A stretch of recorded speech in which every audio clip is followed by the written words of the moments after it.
Istana Tebes berdiri menjulang, sebuah monumen keangkuhan yang dibangun di atas punggung ribuan budak, dan keyakinan bahwa raja mereka, Fir'aun, adalah dewa yang berjalan di atas bumi. Namun, di balik dinding marmer dan lapisan emas yang tebal, tersembunyi sebuah rahasia yang jauh lebih murni dan berbahaya daripada segala intrik politik kerajaan. Keimanan seorang wanita. Namanya Masyitoh. Tugasnya adalah menyisir rambut putri Fir'aun, mewangikannya dengan minyak terbaik, dan memastikan setiap helai rambut pewaris takhta itu mencerminkan kemuliaan Mesir. Masyitoh melakukannya dengan kelembutan yang hanya dimiliki seorang ibu. Senyumnya tipis, matanya menyimpan cahaya yang kontras dengan kekosongan spiritual di sekitarnya.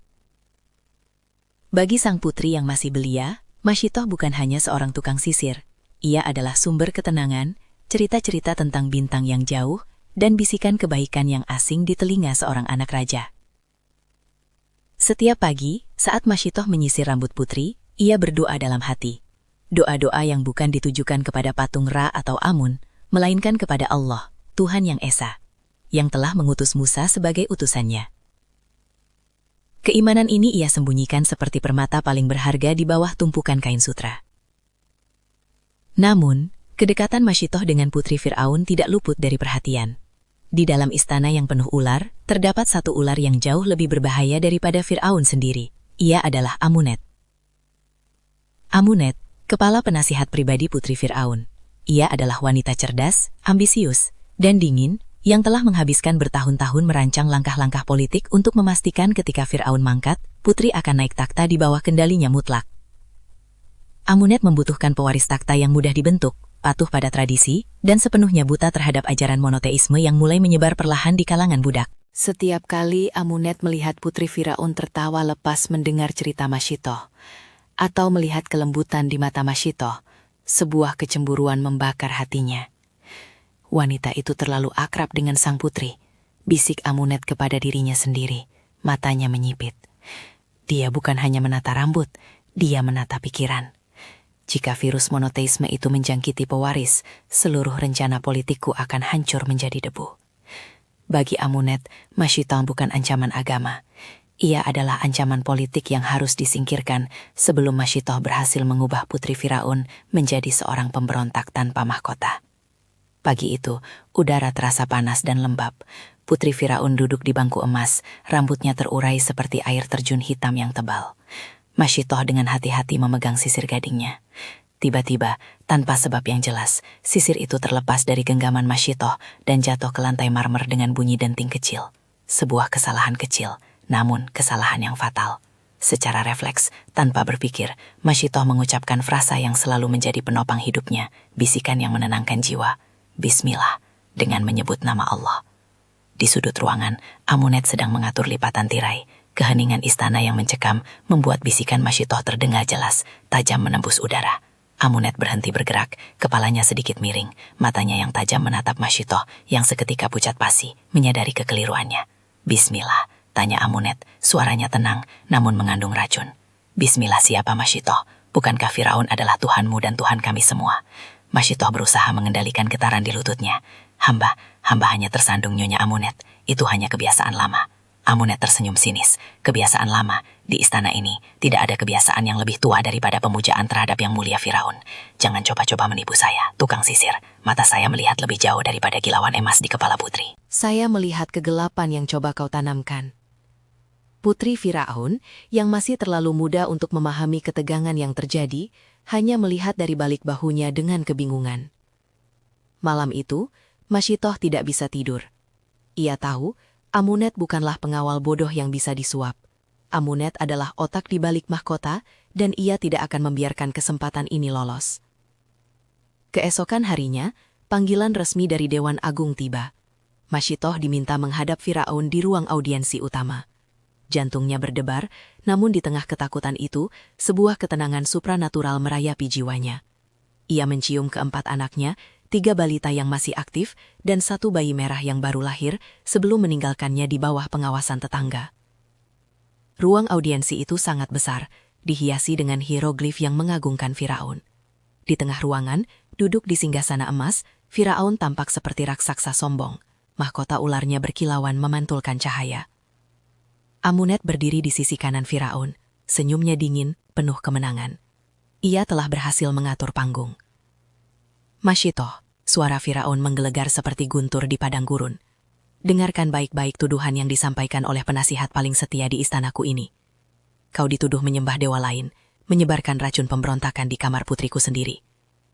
Masyitoh berlutut, kepalanya tertunduk. Yang mulia Firaun, hamba mengakui bahwa hamba menyembah Tuhan yang esa.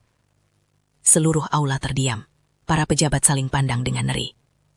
Firaun tertawa, tawa yang kering dan meremehkan. Tuhan yang esa, omong kosong macam apa ini wahai wanita bodoh? Aku adalah Tuhan. Aku adalah pemberi kehidupan dan kematian. Siapa Tuhanmu yang lebih agung dariku? Masyitoh mengangkat kepalanya. Matanya bertemu dengan mata Firaun tanpa gentar. Tuhanku dan Tuhanmu, Tuhan yang mulia, adalah Allah. Dialah yang menciptakan langit dan bumi. Dialah yang mengirim Musa untuk menunjukkan jalan yang lurus. Amarah Firaun memuncak. Wajahnya memerah. Kau berani. Kau menghinaku di istanaku sendiri. Sebelum Firaun sempat memerintahkan hukuman, Amunet melangkah maju. Tangannya diletakkan di lengan Firaun, menenangkan kemarahan itu dengan kalkulasi yang matang. Yang mulia, kata Amunet dengan nada hormat yang berlebihan, hukuman mati biasa terlalu sederhana untuk pengkhianatan spiritual semacam ini. Biarkan hamba menjelaskan bahayanya. Masyitoh bukan hanya melakukan kejahatan agama, ia melakukan kejahatan politik. Firaun mendengarkan. Jelaskan. Masyitoh telah menghabiskan waktu bertahun-tahun meracuni pikiran putri Anda. Ia menyajikan ide bahwa ada penguasa yang lebih tinggi di luar tahta Anda. Jika ini dibiarkan, saat putri naik tahta, ia akan membuka pintu bagi pengaruh asing, dan seluruh fondasi Dewa Raja kita akan runtuh. Masyitoh harus dihukum sebagai contoh, bukan sebagai budak biasa, melainkan sebagai pengkhianat yang berusaha mengendalikan garis keturunan kerajaan. Amunet sengaja memfokuskan tuduhannya pada aspek politik dan kontrol kekuasaan, bukan hanya masalah keyakinan. Tahu bahwa itu adalah satu-satunya hal yang benar-benar ditakuti Firaun, kehilangan kendali atas pewarisnya. Firaun mengangguk puas. Baiklah Amunet, kau benar. Hukuman ini harus meninggalkan trauma yang tak akan terlupakan bagi siapapun yang berani membisikkan nama Tuhan lain di istana ini. Keputusan itu jatuh seperti hukuman mati yang dingin. Masyitoh dan keempat anaknya akan direbus hidup-hidup dalam kuali besar yang diisi minyak mendidih. Pemandangan di lapangan eksekusi adalah horor murni. Kuali tembaga besar berdiri di atas bara api yang menyala-nyala. Minyak zaitun di dalamnya sudah mengeluarkan asap tebal dan bergolak, siap membakar apapun yang menyentuhnya hingga menjadi tulang. Masyitoh dibawa ke sana, diikat, sementara anak-anaknya ditarik dari pelukannya. Tangisan mereka menusuk langit. Firaun hadir bersama seluruh jajaran istana, termasuk putri Firaun yang menyaksikan dengan mata lebar dan ketakutan, dan Amunet yang berdiri tegak, menikmati hasil dari intriknya. Masyitoh, Firaun berbicara, suaranya diperkeras agar didengar semua orang. Aku akan memberimu satu kesempatan terakhir. Akui aku sebagai Tuhanmu, dan kau akan hidup. Keluargamu akan aman. Kau akan mendapatkan kekayaan yang tidak pernah kau bayangkan. Masyitoh menatap kuali yang mendidih. Ia melihat kematian yang mengerikan. Ia melihat wajah anak-anaknya yang menangis ketakutan. Keraguan sempat menyergapnya. Keraguan yang murni lahir dari naluri seorang ibu.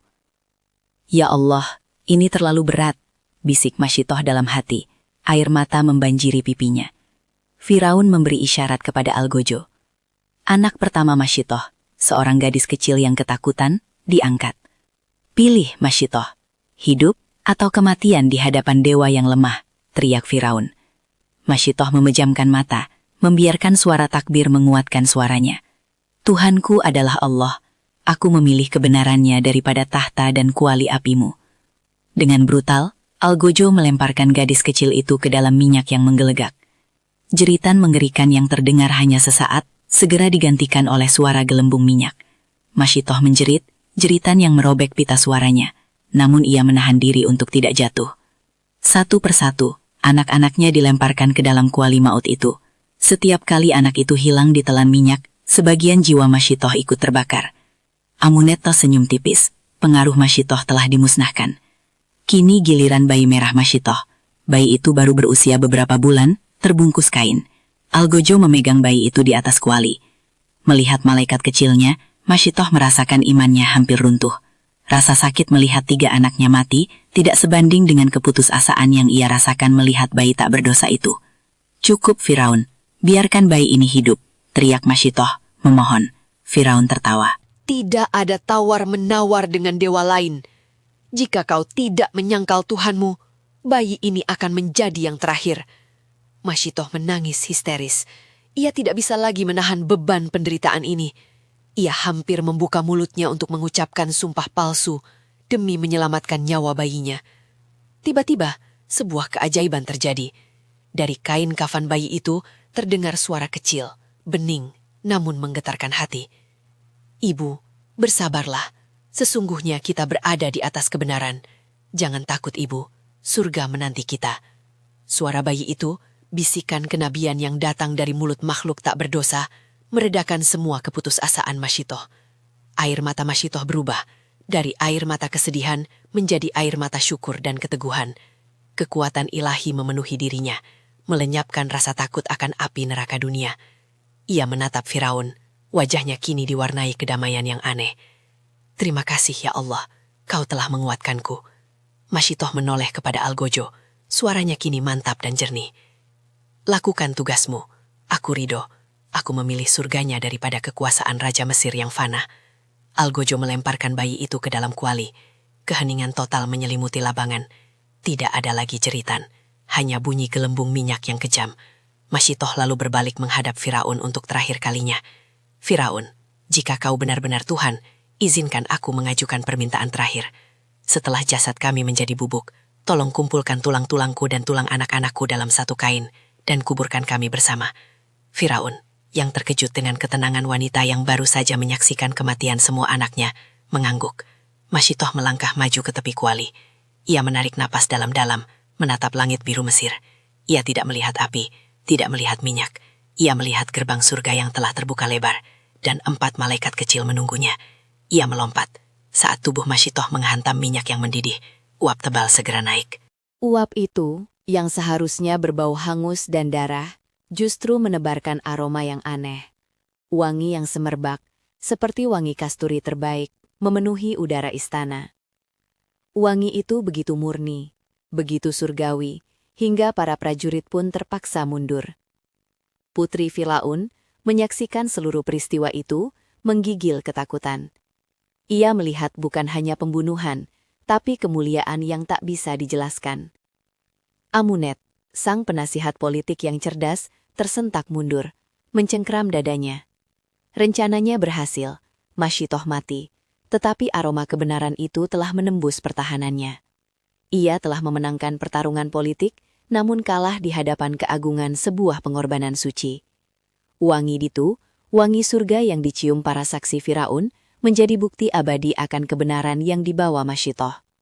Tubuh tukang sisir itu telah hancur, namun jerit tangisnya telah terukir menjadi sejarah. Sebuah kisah tentang ibu yang memilih kehidupan abadi bersama Tuhannya daripada kekuasaan sementara Raja Mesir yang mengaku dewa. Ia memilih surga daripada Raja Mesir.